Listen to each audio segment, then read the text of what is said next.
가족, 집에 빚이 있는데 이걸 숨기고 결혼을 했을 때 이혼 사유가 될 수 있어요. 친구를 좋아해서 일주일에 3-4번 친구를 만나러 나간다. 네. 그럼 이거는 이제 이혼을 할 수 있는 충분한 이혼 사유가 되지 않겠냐. 이번에는 이제 제가 네. 이혼 트렌드에 이혼이요? 대해서 좀 네. 여쭤보려고 해요. 네. 아무래도 많이 하실 것 같아요. 이혼 관련된 것들. 그렇죠. 네. 근데 요즘 이제 2030 세대 MZ라고 불리는 친구들의 이혼 네. 트렌드가 있다고 하는데 반반 결혼 네. 그리고 집안일 반반 해야 되는 거 그러니까 그러니까 평등이 낳은 이혼의 문제가 좀 있다고들 하더라고요. 뭐 예를 들면 내가 집안일을 5시간 했는데 네가 4시간만 해? 이건 이혼 사유야. 이러면서 이혼을 하는 경우들이 있다고 하더라고요. 극단적 평등을 이제 추구하는 가정에서 발생하는 분쟁이군요. 제가 봤을 때 요즘은요, 그 혼인신고를 잘 안 하시거든요. 맞아요. 혼인신고를 잘 안 하시고, 이제 결혼을 해서 뭐 말씀하신 것처럼 그런 평등의 이슈가 있죠. 그러면은 이제 여기서 이제 그 평등의 이슈라는 게 더 나아가서 수입하고 또 이제 지켜야 되잖아요. 네. 그리고 내가 얼마 벌면, 그걸 약간 그 평등 집안일의 어떤 가사 분담의 비율을 좀 조정해서, 뭐 이런 식으로까지 이제 나아가게 되죠. 이제 그런 가정에서 분쟁이 생기게 되면, 네. 이제 못 살겠다라고 하고 이제 합의 이혼을 하시는 경우가 많죠. 합의 이혼을 합의 하죠. 이혼. 네. 그래서 사실 이제 이혼이라고 하면 2가지가 있어요. 합의 이혼이 있고, 네. 그다음에 이제 재판상 이혼이라는 게 있어요. 합의 이혼은 그냥 둘이 하고 싶으면 하면 돼요. 그래서 하면 되는데 재판상 이혼은 뭐냐면은 뭔가 이제 분쟁이 있는 거예요, 둘이. 네. 의견이 안 맞아. 그렇죠. 뭐 돈 나누는 게 의견이 안 맞을 수도 있고, 혹은 다른 한쪽은 이혼을 하고 싶지 않을 수도 있는 거죠.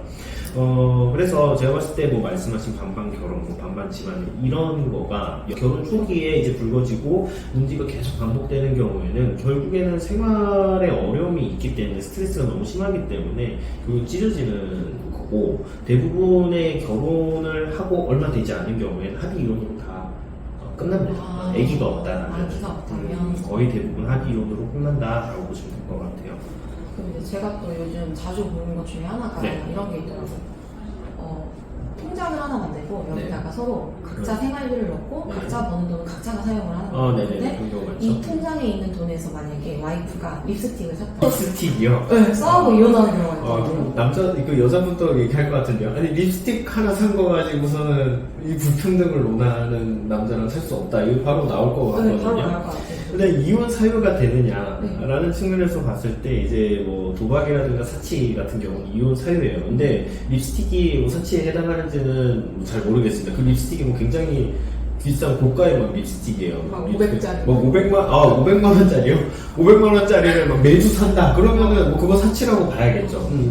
그러니까 제가 봤을 때는 뭐 이제 뭐 단순히 이제 불평등이란 관점에서 누가 돈을 더 많이 쓰고 뭔가 불필요한 거를 계속 산다라는 거로 관점으로 볼 게 아니라 사실은 이게 가게의 생계에 위협을 줄 정도가 되느냐 문제거든요.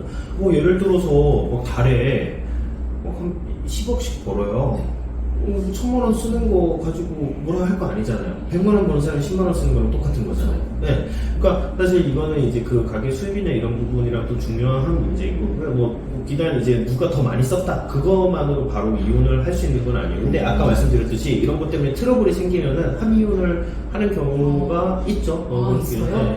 그래서 실질적으로 봤을 때 어쨌든 뭐 비단 누가 더 많이 썼기 때문에 이혼을 한다기보다는 이제 뭔가 돈을 버는 데 있어서 이제 뭐 예를 들어서 여자 쪽은 수입이 없고 남자 쪽이 돈을 버는데 이제 여자 쪽이 봤을 때는 굉장히 그 어떤 생계 지출 이외의 어떤 비용을 쓰는 게 많다. 그렇게 돼서 이제 이혼을 요청을 하고 이혼을 하는 경우들도 있습니다.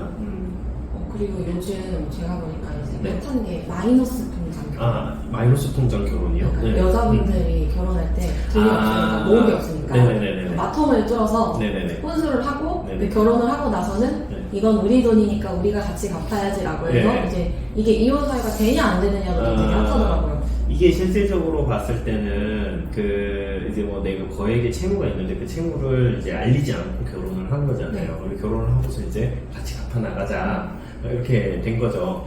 근데 이게 뭐 비단 그 금액이나 이런 부분들도 사실은 좀 중요할 것 같아요. 금액도 중요해요. 그러니까 사실 이게 감당이 안 되는 그런 어떤 채무가 있는 상황에서 그런 걸 숨기고 결혼을 했다라면은 당연히 이건 이혼 사유가 되죠. 뭐 반대로 남자분이 아기를 낳을 수가 없는데 그런 걸 숨기고 결혼을 했다. 그럼 당연히 이혼 사유가 되겠죠. 그러니까 중요한 내용, 가계 유지를 위해서 중요한 내용을 고지하지 않았고 그게 치명적이다라고 하면은 당연히 이혼 사유가 되는 것입니다. 내가 이제 결혼하기 전에 화룩에 뭐 있었었다든가, 뭐 혹은 내가 결혼을 뭐 했었다든가, 뭐 그런 어떤 과거를 이제 말하지 않고 고지하지 않고 이제 결혼을 하였는데 그 결혼의 어떤 경위 자체도 굉장히 중요해요. 그러니까 이혼이라는 거는요, 그냥 딱 그 부부잖아요. 네. 어제 혼인 신고를 하게 된 부부이기 때문에 이걸 그냥 칼 자르듯이 그냥 칼로 무자르듯이 잘라가서 이런 개념이 아니거든요. 그럼 혼인에 어쨌든 가게 된 그런 경위도 굉장히 살펴보게 되거든요. 그럼 예를 들어서 이 두 분이 결정사에서 만났어요. 그래서 어쨌든 정말 혼인을 위한 어떤 만남을 추구를 했고 굉장히 연애 기간 좀 짧고 실질적으로 그런 어떤 상황에서 혼인을 하게 됐다. 근데 뭐 과거에 뭐 하루계에서 일을 했었다든가 그렇게 되면 실질적 만남의 전제 자체가 뭔가 남자 입장에서는 사실은 뭔가 잘못됐다라고 판단을 할 수가 있겠죠. 그런 경우는 이제 이혼 사유로 주장을 해볼 수 있는 것이고요.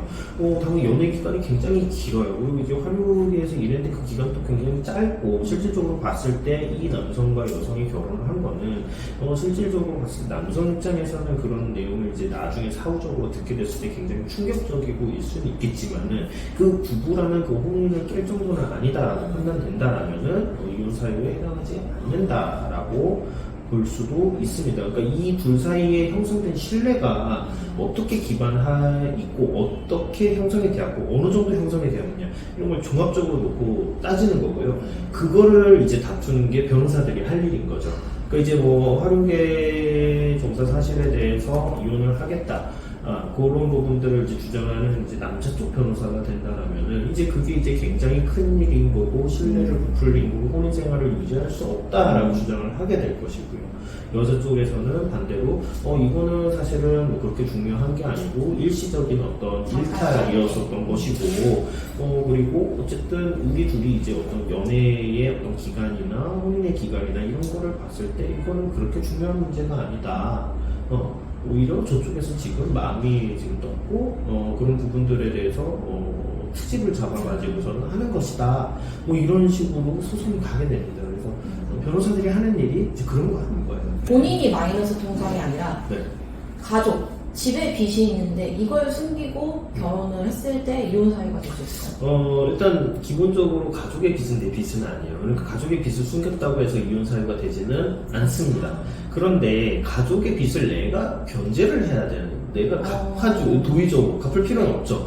근데 엄마 아빠 빚을 내가 갚아줘야 돼. 내 어떤 그 자식된 도리로서. 그렇죠. 그래서 막 그 버는 거를 다 저기다가 줘요. 내가 버는 수입을. 그렇게 되면은 사실은 이게 뭔가 생계를 유지하는 데 있어서 결국에는 사치랑 같은 쟁점으로 귀결될 수 있어요. 물론 사치로 그러니까 사치라는 어떤 그 사치는 아니지만 그러니까 사치랑 비슷한 어떤 결론에 도달할 수 있는 거죠. 왜냐하면 가게를 유지하는 데 있어서 비용을 예를 들어서 너무 과다하게 부모님 채무 변제하는 데 사용을 한다라면은 이건 이혼 사유가 될 수 있죠. 그리고 이제 요즘 젊은 친구들이 궁금한 게 이런 거더라고요. 뭐 얘랑이가 결혼을 하고 술 마시고 연락이 잘 안 되거나 친구를 좋아해서 일주일에 3-4번 친구를 만나러 나간다. 그럼 이거는 이제 이혼할 수 있는 충분한 이혼 사유가 되지 않겠냐. 내가 스트레스를 받는데. 스트레스를 받는다. 제가 묻는 게 제가 사실 이제 싸우는 그 주된 포인트 중에 하나가 이제 술 먹고 늦게 들어요. 이제 이런 거거든요.